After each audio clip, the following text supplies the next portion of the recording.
ഞങ്ങൾ ഇത് ഉൾപ്പെടെ ഞങ്ങളുടെ 4ാമത്തെ, അതായത് ഞങ്ങൾ തുടങ്ങിയിട്ട് ഏകദേശം 3 കൊല്ലമായി, അൺഒഫീഷ്യലി തുടങ്ങിയിട്ട്. ഇത് ഉൾപ്പെടെ ഞങ്ങളുടെ 4ാമത്തെ മീറ്റിംഗ് ആണ്. ഇത് കേൾക്കുന്ന പ്രേക്ഷകർ പോലും ഞെട്ടിപ്പോകും. നിങ്ങൾ തമ്മിൽ ആകെ ഇത് 4ാമത്തെ മീറ്റിംഗ് ആണ്. അതെ, ഇത് 4ാമത്തെ മീറ്റിംഗ് ആണ്. എൻ്റെ മോന് 6 വയസ്സായിട്ടുള്ളൂ. അപ്പം എനിക്കിപ്പോൾ എപ്പോഴും വിഷമമാണ് അവന് ഞാൻ സമയം കൊടുക്കുന്നുണ്ടോ എന്നുള്ള കാര്യം. അപ്പം ഞാനിത് ഒരിക്കൽ അവനോട് എൻ്റെ ഹസ്ബൻഡ് ചോദിച്ചു അമ്മയെക്കുറിച്ച് ഒരു വാക്ക് പറയൂ എന്ന് പറഞ്ഞപ്പോൾ ഞാൻ വിചാരിച്ചു, ഞാൻ ശരിക്കും ടെൻഷനായി. ഞാൻ വിചാരിച്ചു അമ്മ എൻ്റെ കൂടെ കളിക്കാൻ വരില്ല അങ്ങനെ പറയുന്നു.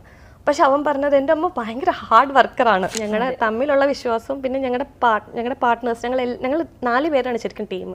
ഞങ്ങളുടെ അങ്ങോട്ടും ഇങ്ങോട്ടുള്ളൊരു ബോണ്ടും പിന്നെ വിത്ത് ടെക്നോളജി, ട്രസ്റ്റ് ആൻഡ് ടെക്നോളജിയാണ് ഞങ്ങളെ മുന്നോട്ട് കൊണ്ടുപോകുന്നത്. പാർവതി മാഡം ഉണ്ട്, പാർവതി കൃഷ്ണ മാഡവും ആക്ട്രസ്സാണ്. മാഡത്തിന് എസ് പറയാൻ തോന്നി. ഇവർ 2 പേരും കൊളാബ് ചെയ്തപ്പോൾ ഒരു ഹ്യൂജ് റീച്ച് വന്നു. അതായത് 15-16 ഫോളോവേഴ്സുള്ള ഞങ്ങൾ 2500-3500 റേഞ്ചിലേക്ക് എത്തി. അപ്പം നമ്മുടെ വിസിബിലിറ്റി കൂടി, നല്ല സെയിൽസ് വരാൻ തുടങ്ങി വാട്സാപ്പിൽ കൂടെ. പണ്ട്